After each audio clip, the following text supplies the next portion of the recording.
Dans Apocalypse, chapitre 1, verset 8, Jésus dit, je suis le premier et le dernier, le alpha et le oméga, le début et la fin. Alors Jésus proclame sa divinité.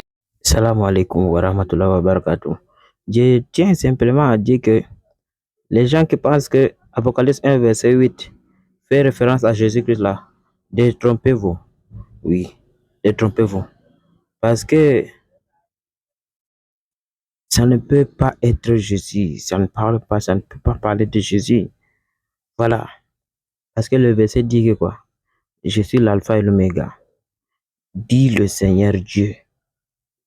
Qui a dit que il est l'alpha et l'oméga? C'est le Seigneur Dieu et non Jésus-Christ. Pourquoi? Parce que depuis le début depuis le début même du livre de l'Apocalypse, ça parle toujours de Dieu, puisque au premier verset, c'est écrit là-bas que révélation de Jésus-Christ que Dieu lui a donné.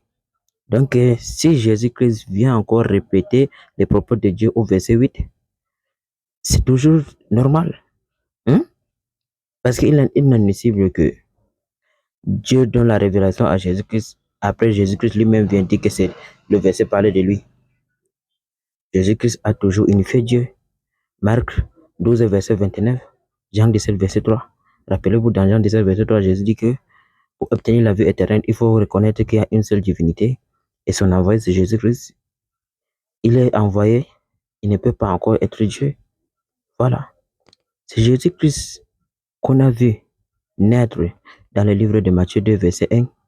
Et qui est né entre les jambes de Marie, qui est allé mourir sur la montagne de Golgotha. C'est lui qui est le premier et le dernier là.